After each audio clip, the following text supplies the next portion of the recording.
On today's show, Kevin Durant looks lethal in his Houston Rockets debut against the Utah Jazz, Alperen Sengun's playmaking jump, and so much more. It's all coming up right here at Locked On Rockets. This is Mission Control, Houston. Ignition sequence start. 6, 5, 4, 3, 2, 1.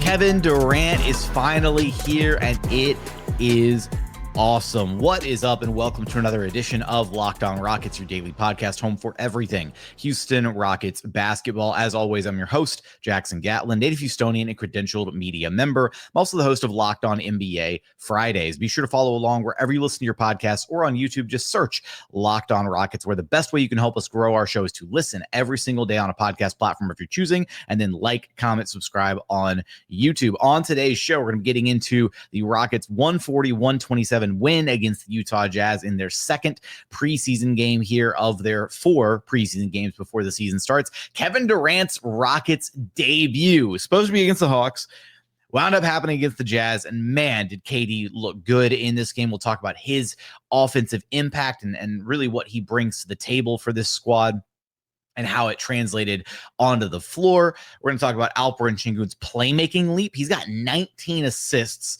through about 4 in some change quarters so far, and it really feels like he's taking a massive step forward as a playmaker, as an offensive coordinator for this Rockets team. We'll also get into Thompson's play and impact. Looked a lot better in this game against the Jazz than he did against the Hawks, and the defense looking a little suspect through these first 2 games. And is it something serious, or is it just preseason lack of intensity? I'm going to get to all of that on today's show. First, I want to thank you so much for making Locked On Rockets part of your day every single day, whether it's on your way to work, on your lunch break, in the gym. Thank you so much for being one of our amazing everydayers. Kevin Durant in this game finished with 20 points on 7 of 10 shooting. He was 1 of 2 from downtown, 5 of 5 at the charity stripe, had a couple rebounds, had 1 assist, had a steal, a few turnovers, was a +5 in the plus-minus category. Played 23 minutes. That's it. Most of the starters were pulled kind of midway through the third quarter, or were with 4 or 5 minutes left in the third quarter, and then no starting players played the final stretch of the game in the fourth quarter. So Ime slowly ramping up everybody's minutes, and we got to look at what seems to be potentially the starting lineup that we'll see maybe on opening night here, although maybe Ime throws, a curveball and decides to pull Reed Sheppard and start a different player in one of these upcoming preseason games and get a different look at a starting 5 unit. But Reed Sheppard, Thompson, Kevin Durant, Jabari Smith Jr, Alperen Sengun, the starting 5 in this game. And I'll tell you what,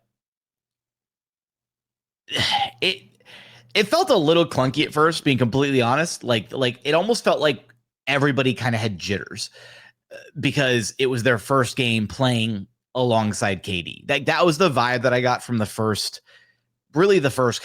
whole first quarter, kind of, where there were so many moments where it felt like the Rockets themselves, whether it was Alpi or Reed or Jabari or Amin, like all 4 of them at various points in the first quarter and really the early going of the game, it felt like they had moments where like they had like a good shot or a good opportunity, or could have just, played within the flow of the offense. But instead, it kind of felt like they were forcing the issue, like, oh, I got to get the ball to Kevin. Like Kevin's on the floor. He's got to be the one to shoot it.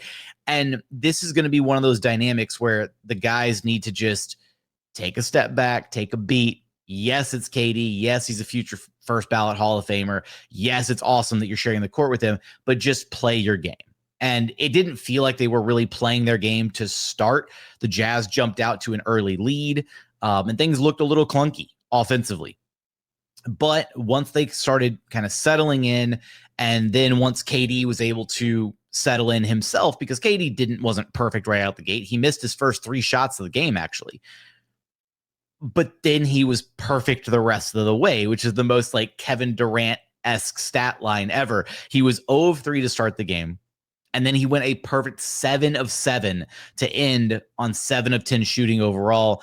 The 1 of 2 from downtown, 5 of 5 from the free throw line. Just pretty much, damn near a flawless game basically from KD.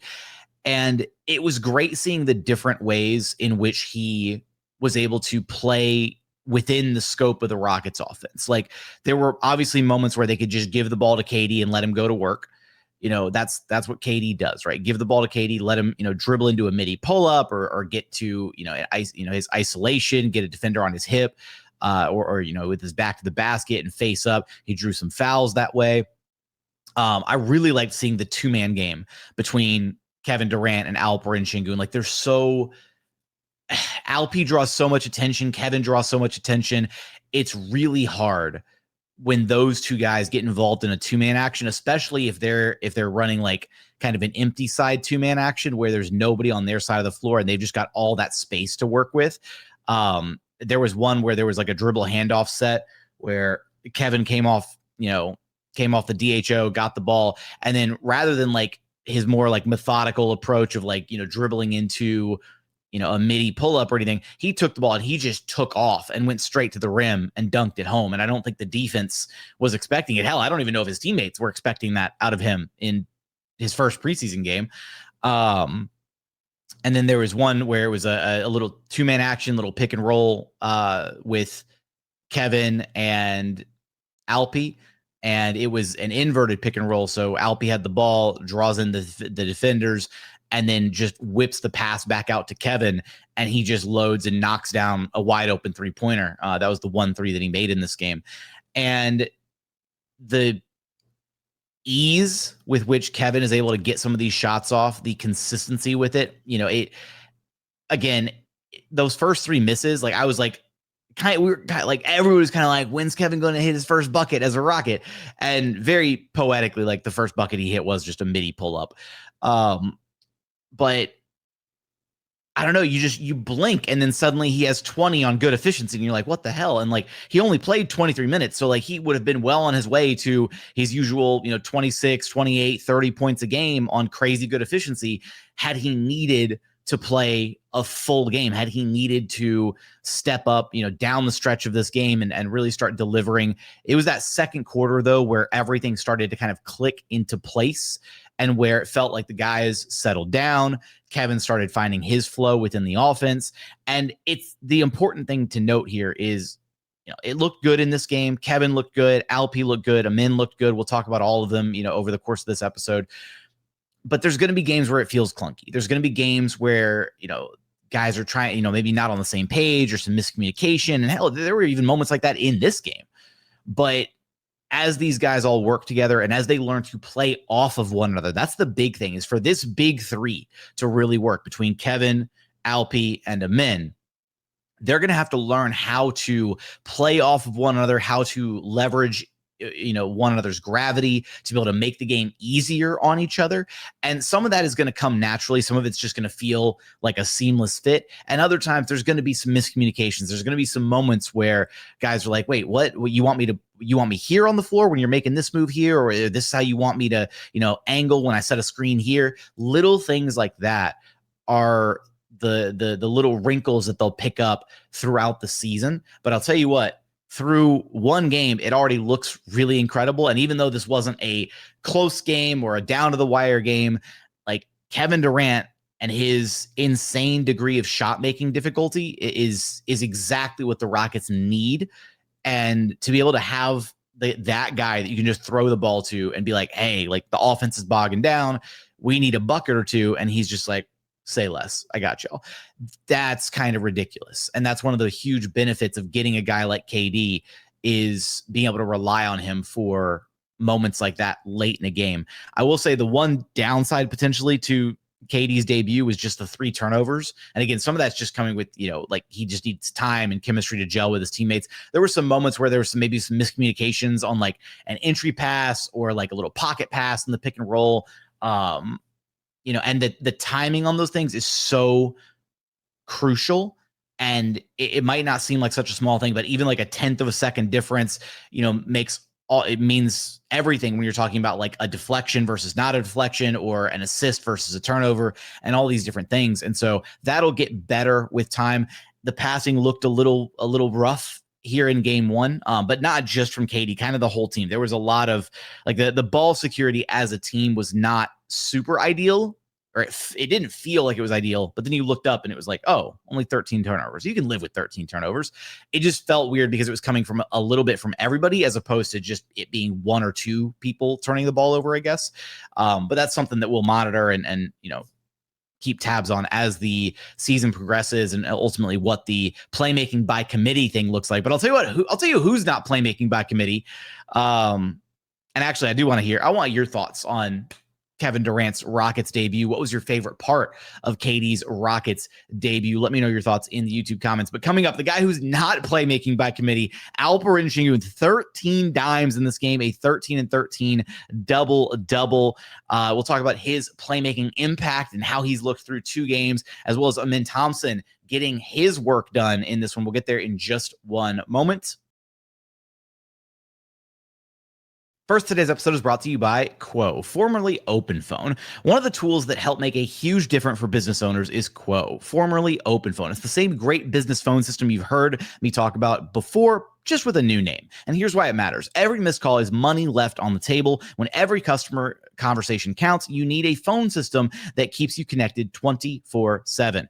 Quo is the #1 business phone system that streamlines customer communications. It works right through an app on your phone or computer, so no more carrying 2 phones or relying on a landline. Quo is great because your team shares one number and you can collaborate on calls and texts. They have a shared inbox feature that is a total game changer, so no customer gets left behind. And their built-in AI agent is a total difference maker. It can answer after-hours calls, capture leads, and keep business moving even when you're off the clock. See why over 90,000 businesses trust Quo, formerly OpenPhone. Get started free and get 20% off your first 6 months at quo.com/lockedonnba. That's QUO.com/lockedonnba. And if you've got existing numbers with another service, Quo will port them over at no extra charge. Quo, no missed calls, no missed customers.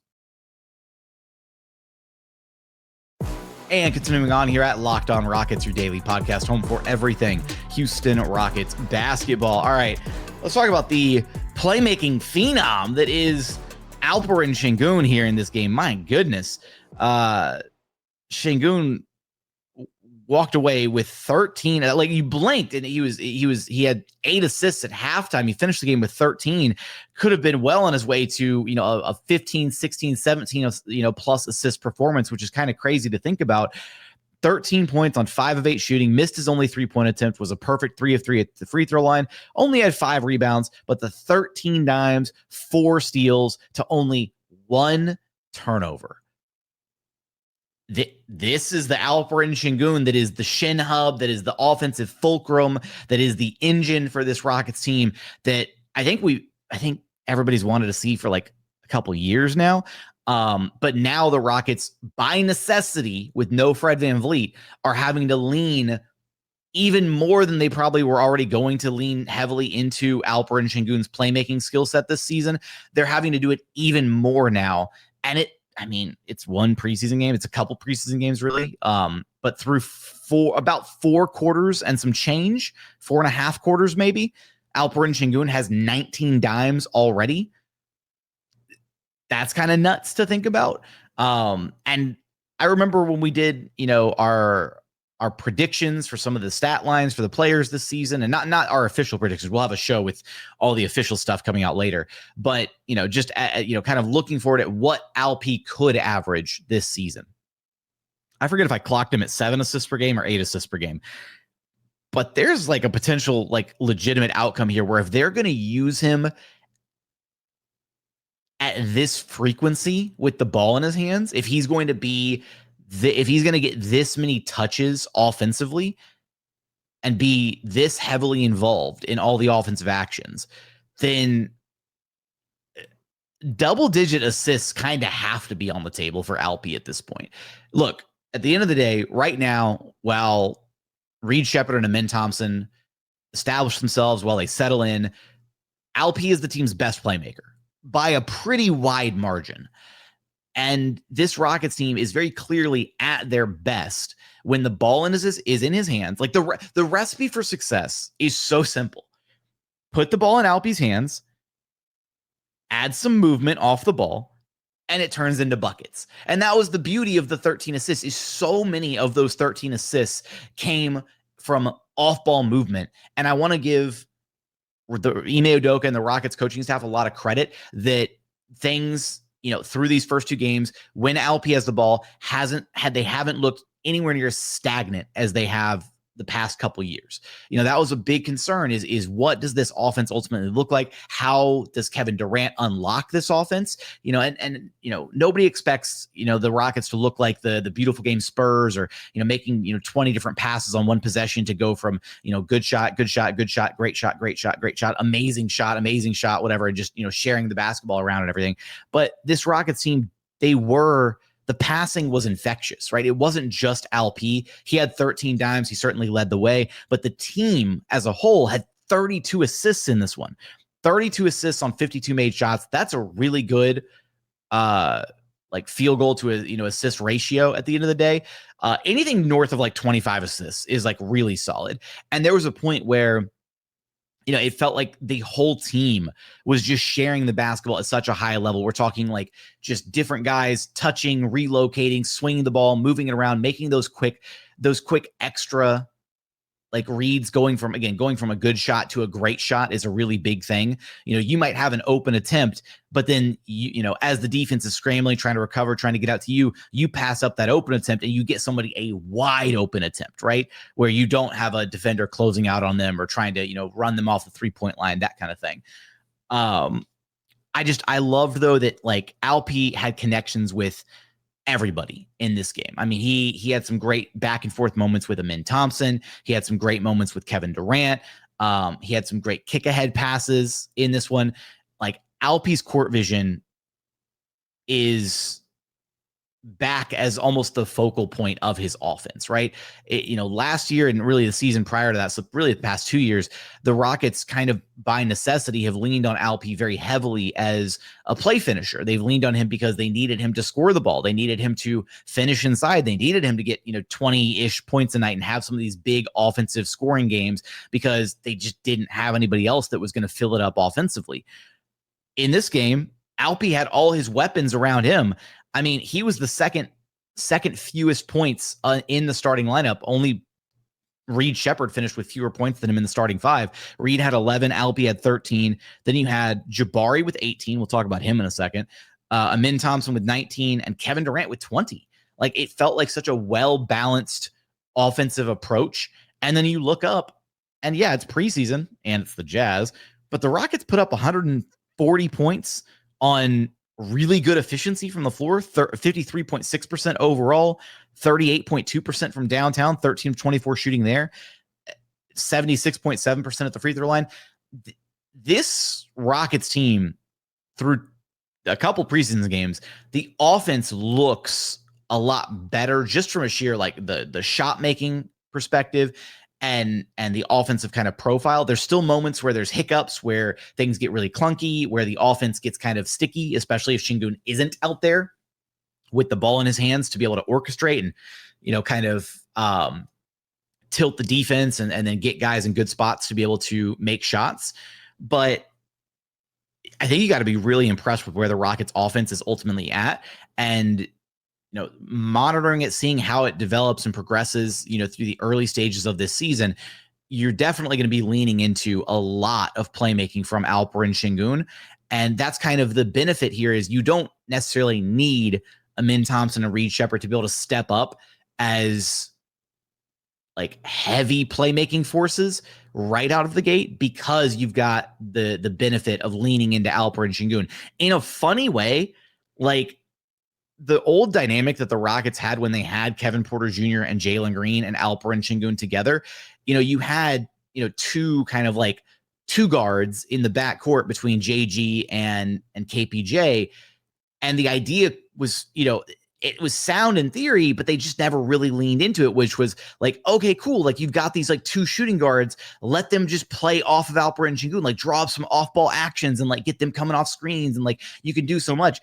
It's just, neither KPJ nor Jalen really knew how to thrive playing off the ball. Meanwhile, now you have Amin Thompson and Reed Sheppard, two guys who are like built in a lab to thrive playing off ball, right? We've seen Reed knock down movement threes. We've seen him play off ball with a lot of success, and he did a great job with some of his passes in this game, just, relocating, moving the ball around, getting, passing up good shot for great shot, that kind of thing. And then Ime Thompson, some of Amen's best moments in this game were when he set up, he brings the ball up, he sets up Alperen Sengun, and they have a quick, he gets the ball to Alpi, and then Alpi immediately gets the ball right back to Alperen or to Ime Thompson as he relocates to a different spot on the floor.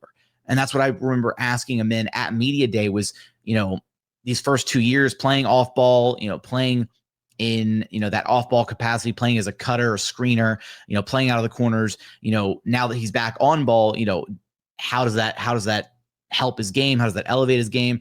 And, he said that it makes him a deadlier player, right? Because now you don't just have to worry about, Ime doesn't have the ball in his hands, so it's fine. I can ignore him, or he's just not going to be a factor standing in the corner or, out on the perimeter. That's not the case whatsoever. Like, some of Amen's best moments are still coming when he doesn't have the ball in his hands, but is operating as more of that connective tissue piece offensively, as opposed to the full-blown primary initiator of the offense. And he still had some really good reps doing that as well, but really impressed with Alperen Sengun's playmaking.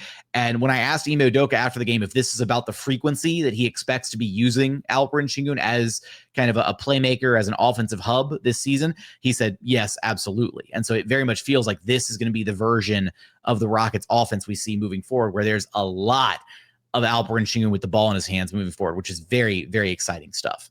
Coming up, do want to talk about Ime Thompson, Reed Sheppard, Jabari Smith Jr., super aggressive in this game. Going to get to those guys, as well as thoughts on the defense, with it looking a little suspect through the first couple games. We're going to get there in just one moment. First, today's episode was brought to you by Prize Picks.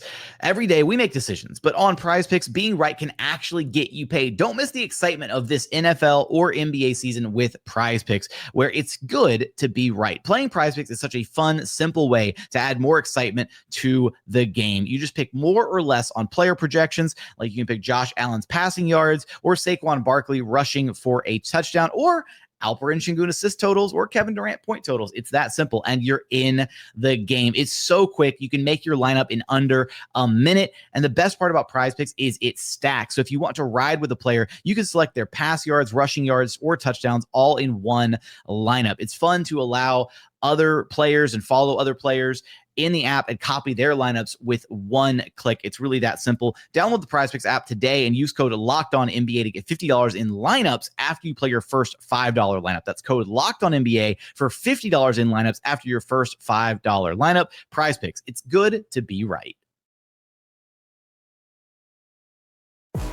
And final segment here at Locked On Rockets, your daily podcast, home for everything Houston Rockets basketball. All right, I do want to highlight one thing here on the other side of this game. Ace Bailey looked really good. My goodness, he looked awesome for the Jazz. 25 points, 11 of 16 shooting, 2 of 5 from deep, had 6 rebounds, 3 assists, 2 steals. Like, he looks like a bona fide top 5 pick, and Utah had every right to gamble on taking him, even in, bring him to a situation that he maybe didn't want to go to. But he looks like a legitimate star right out of the gate. Very exciting stuff for them. And then Bryce Sensabaugh was killing it off the bench. 24 points, 6 of 10 from downtown. Just completely lighting up the Rockets there. Now, I will say arguably the best stretch of this game for the Rockets actually came without Kevin Durant on the floor, surprisingly. And it was when it was closing out kind of that first half, when they had Tari, Eason out there in place of KD.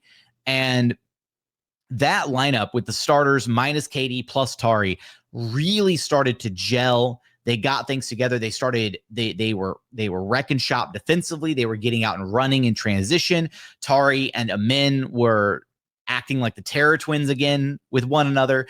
And we've talked about this before, but it's going to be so important to find the right lineups that will allow the Rockets to lean into that hardcore defensive identity and really get out and run in transition, because that was such a key part of their success last season and who they were and the identity that they've kind of carved out for themselves, that through these first 2 games, the defense has left a little bit to be desired, right? You give up 127 to the Utah Jazz. You give up 122 to the Hawks, and some of that you might just chalk up to, preseason, whatever. Maybe the intensity is not dialed all the way up to 11 the way that it needs to be or the way that it will be in the regular season. Guys are more, content with, conceding a wide open layup or not rushing out to a 3-point later, a 3-point shooter, what have you. But even, Ime spoke about the defense. I asked him about the defense, and there's certainly some holes in the Rockets defense that need to be improved. Specifically, they're allowing way too many drive and kick 3-pointers. They're doing a good job walling off the initial drive. And then, they're not in position on some of these rotations out to shooters. And it's leading to a lot of wide open shots being made by both the Hawks and the Jazz so far through these first two games.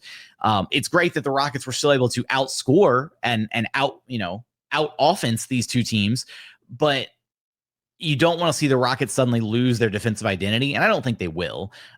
It's just something that certainly feels a little suspect through the first couple games, and something that's going to definitely need to be a little bit cleaned up as we navigate through the season.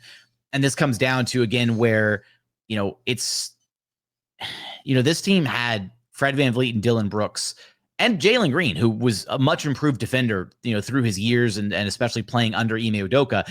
You lost 3/5 of that starting lineup that helped make this Rockets team a top 5 defense. And so now you have to reestablish that defensive chemistry. It's not just about the chemistry on the offensive side of the floor and how these guys are going to mesh and play off of one another, and, Kevin and Alpi and Amin and learning how to, feed one another offensively and using each other's gravity to score and all that stuff. How do they look defensively, right? Because defense is arguably even harder as far as just your understanding the chemistry of it, how when okay, I've got to rotate here and this guy's going to do this, and knowing the, your teammates' tendencies on defense, like who's going to gamble for a steal and who's going to be in this spot defensively, who's going to come and be my weak side help defender, like all these little wrinkles defensively. And the Rockets are going to have to try and reestablish a lot of that. Granted, Jabari was part of the starting lineup for, half of last season and all of the year before. So, they've still got the consistency, right, with Alpi, Amin, Jabari having, played heavy minutes together before. But now you're factoring Kevin Durant. You've got this like supersized lineup, right? So how does that look? How does it look with Jabari taking on, the second toughest defensive assignment on a night-to-night basis? And then if they roll forward with Reed Sheppard as the starting point guard, what does Reed look like? How does his involvement in the lineup impact the defense for better or for worse, right? There were a lot of really great plays that Reed Sheppard made in this game. He came away with 2 blocks in this game, but it's basically the Fred VanVleet like strip on the way down or on the way up when a player is trying to shoot the ball. He had a couple of those. He had a legitimate steal in there. Like Reed's defense, even though there were still moments where offensive player gets by him and, gets into the teeth of the defense, Reed's overall defense felt a little bit better in this game. And that's going to be kind of what makes or breaks this Rockets starting lineup, is how targetable is Reed Sheppard defensively.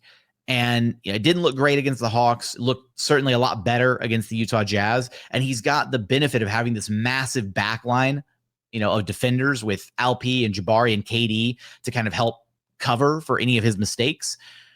But at the same time, that puts a lot of pressure on that back line if Reed is getting, blown by on, if he can't keep his man in front of him, or if he's struggling to contain a guy on the perimeter.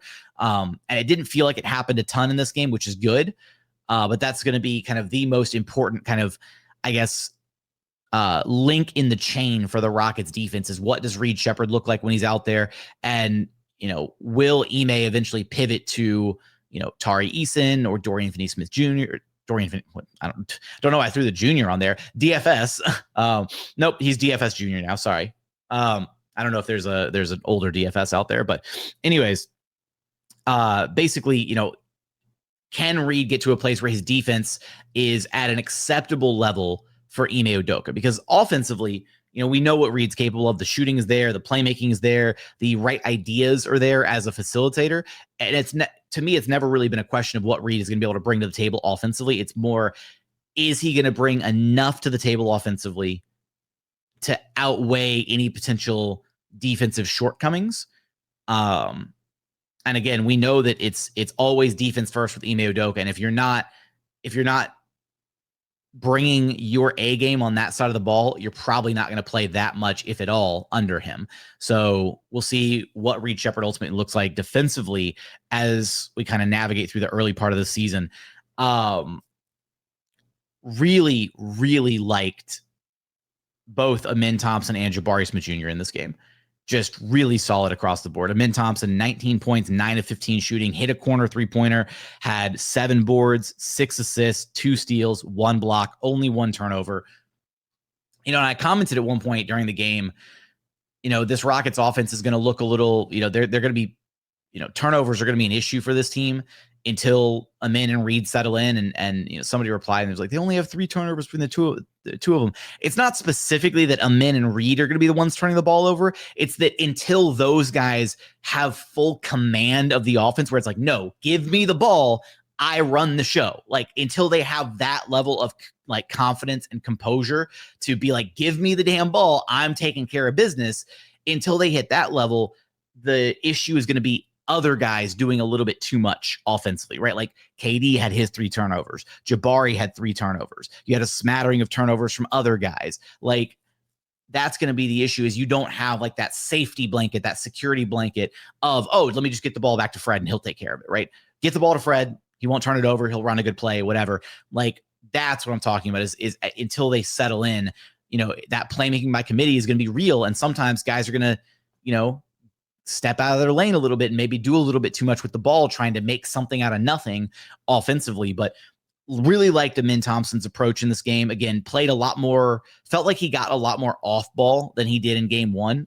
He wasn't just pounding the air out of the ball through this one. And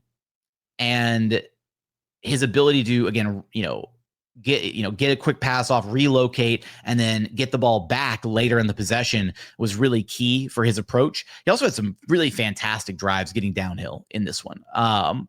And when Amen Thompson gets downhill, he puts so much pressure on the defense, and it just opens up so many opportunities for his teammates. He joked post-game that, like, what was it like playing with KD? And he was like, man, whenever I wanted an assist, I just passed it to KD and I knew I was getting an assist. And that's got to be such a luxury for a player to just know, like, hey, as long as I get this ball to KD and he's got like a little bit of breathing room, it's probably an automatic bucket. I mean, hell, that's where a bunch of Alpe's assists came from, were assists straight to Kevin Durant. So that was fantastic to watch Amen, kind of, and his dynamic out there, and seeing the big threes dynamic, and how that's going to ultimately grow and evolve this season. And then Jabari Smith Jr., just so aggressive. Like, I kind of want to do like the Office meme from like where Pam's like, it's the same picture, whatever. Because don't look now, but Jabari Smith Jr., 7 of 11 shooting, 3 of 5 from downtown, only 1 of 1 at the free throw line, but 18 points. Only 2 shy of KD. So KD, 20 points on 7 of 10 shooting. Jabari, 18 points on 7 of 11 shooting. I mean, they got their points in slightly different ways. Jabari was a little bit more aggressive from the 3-point line than KD was in this game.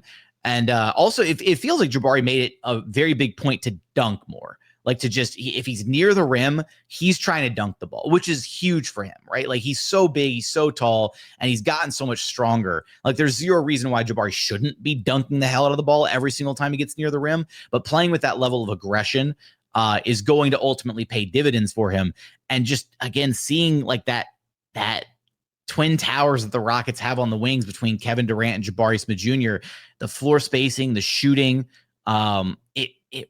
it's one game. I'm not going to try to overreact to one preseason game, but it does kind of feel like we're headed for a Jabari Smith Jr. breakthrough season, a Jabari Smith Jr. leap in efficiency, in offensive usage, and especially if they're going to use Alperen Sengun this way, moving forward, and using him at this frequency as a playmaker, then that's going to mean maybe even more opportunities for Jabari Smith Jr. offensively than Alperen Sengun. Like, the Rockets might be at their deadliest when you have KD and Amen and Jabari as like your offensive weapons, 1, 2, 3, maybe even throwing Reed Sheppard in that mix. And you just, and Sengun's not even prioritizing his own offense.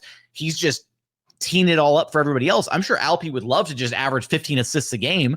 So instead of getting Alpe at like 22, 7, and 5, 22, 10, and 7 or something like that for his stat line, you have Alpe hovering, less than 20 points per game. But if he's got double-digit assists, then that means the offense is just clicking and flowing for everybody else so well that Alpe didn't really need to score the ball himself. And I think that's probably the deadliest version of this team at the end of the day. So very exciting to see all 5 of the starters playing so well off of one another. Still some hiccups here and there, still some growth and some work to do defensively. But for the Kevin Durant home opener game here in preseason, really exciting stuff. I want your thoughts from this game. What stood out to you? What did you like about KD's debut? What did you enjoy about Alperen Sengun's playmaking, or Amin Thompson's impact in this game, or Jabari Smith Jr. scoring, Reed Shepherd's role as the point guard? Let me know your thoughts in the YouTube comments. But as always, thank you so much for watching. Thank you so much for listening. And we look forward to having you back right here at Locked On Rockets, your daily podcast home for everything Houston Rockets basketball.